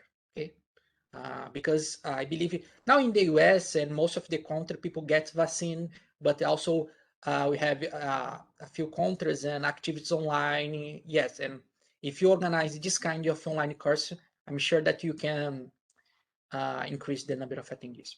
This is my suggestion. Thank you very much, Thiago. Can you see the Hasala sharing the screen? Yes, I am showing you my screen, my computer screen, and you see this is V2's events, and you can sign in and get even better kind of. So this is the event. These are the events you put into your events, with the events that you create. And if you say it's public, this goes into the whole stream in IEEE, the whole setup. So if you look at region 3, that's where Daniel and I are from. You see Atlanta. This is the chapter that Daniel was the chair many years ago. You can just go there, and if you can check it, and you can just drop them an email. You can find who the speakers are, what are the trending topics. But to add to what was said about how would you attract students, it's about understanding what they want. Like if you are providing something they don't want, and you don't plan it such that they can attend the event, then you're not going to get as many. So if you have the best possible event, and you plan it on the evening that the finals are going to be, the finally starting on Tuesday, you have it on Monday evening, people will not come. And even if you do it in a very good way, like start of the semester, but you do a topic that people are not really interested in, or they don't have an interest in, then people won't come. So it's like you need to try to figure out what do they need, what's the gap.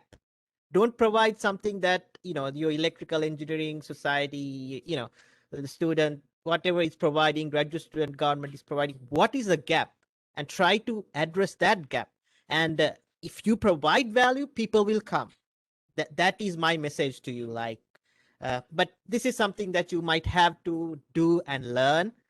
But from my experience, if you do something, if you provide something of value, that's something that others cannot provide them, then people will come to events. And it's not about the numbers too. It's about building the retention. It's about providing good value. Like you can have a seminar and you can have hundreds of people, but if it does not enrich the attendees, the total value might not be as much as you have a small networking session with 10 people, 5 people from industry, and the 10 people you get there, maybe 5 people get internships, 5 people get jobs.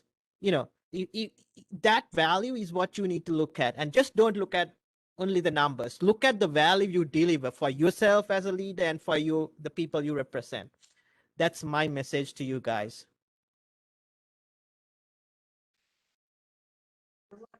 I would like to share only to have one idea how bigger and how many events you can share, and also how you can find events.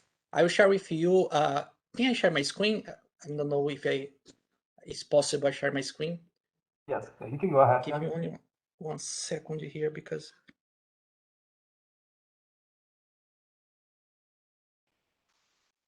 give me 1 second. Okay, I'll share my screen with you, and I'll share with you. Okay. Can you see my screen? Yes, I can see. This is the agenda that I have in my email, and this agenda is linked with the IEEE tools. Only to have an idea how many events it's possible you attend and promote. This is everything that has happened and was posted in the V2s in this week. Take a look.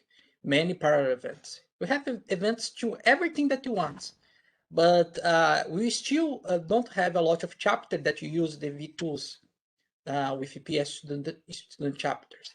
And we are trying to increase the number of V2s events of chapters. But this is only to have an idea in the ITP level. Okay? And you can take a look here. That is a huge number of opportunities that you can attend in online environments. Okay. Only for today you have these events. Yes. Only about that I would like to share to show to you the potential that you have in the V2s and to attract new members to attend your events in online environments. Conrad, there is something on the chat. I think it's from Priya. Could we also get 1 minute or two so that she can share what her ideas with the Definitely, team? definitely. Is that okay? If Priya wants, she can just unmute herself and share some thoughts regarding Hi the conference. there. Yeah, hi. Thanks for letting me speak up. Yeah, but we, as I had mentioned earlier, we hosted about 21 technical talks. Each of them were attended by 30 or so people. And one thing we did try is one thing, yes, I think as Hazala has mentioned that you want to get topics that interest people, and so we tried to have things like hyperloop and superconductors, and also things going from power electronics to power systems. So at least somebody or the other was interested. It's a wide range. And then, yes, how we publicized it. One of it was that we make have a nice picture of the speaker, have a catchy flyer, and just so that it doesn't feel like a drag or boring thing just to read the description. Because if people don't read the description, they're not going to show up. So just make the description short and sort of catchy. That sort of probably helped us. That's one of the things. Really helpful. And another thing really interesting is also like use LinkedIn. You can create like a LinkedIn page for a chapter, and you can share there. You can tag the speaker. That's like really good for the speakers. They'll have this recognition. Definitely, yep. And then often the speakers themselves share it on their page, which attracts other people. And so yeah, it's a whole chain which goes off. Great. So yeah, I think we are on time right now, and with this we finish our first session. Now we have 1 hour break, but I really would like to thank Hasala for the great training, Thiago Linkar for the amazing explanation about the high performance membrane chapter reports, and when we are close to the deadline, and also Daniel Diaz for these amazing thoughts and questions that you bring here today for the students. So you three are really good leaders, and we learned a lot today here. Asala, you have any final comment? I just wanted to say that next session you have Damir Novasel. He is a well-recognized leader in the industry, and you'll get to have a one-on-one. He wants to listen to, he wants to answer your questions. He wants to get to know each and every one of you. So I hope you guys, yes, here it is. And I think Conrad has something to say. And this is what we can give you, this is what we have with us, the people who are willing to, who are valuable, who has gone through a lot of things, who has a lot of experience, information to share, people like Daniel, Marjana, Thiago. So Damir is going to be there, and I hope you will not miss this. I know it's a very difficult schedule we have here, but this is also very valuable. I hope you will be able to attend this. Over to you, Conrad. Thank you so much. Perfect. Thank you, Hasala. So yeah, we have like 1 hour break right now, and we will be back at 2 p.m. And I also want to remind you all, our deadline for the student brain chapter presentation is 2 p.m. So we have like 1 hour break, and if you really want, you can do your like simple presentations we meet before. After that, we're going to close, and then we have the presentations on 3 p.m. Okay. So thank you very much, you all, and see you in 1 hour. Okay. The link of the next session is in the chat, so you can save that. Or in any case, you can also take a look in the doc that we share with you, and we are also going to send in the WhatsApp group. Okay. Thank you very much, you all, and have a good rest until 2 p.m. Right? Thanks, y'all. Thank you, everyone.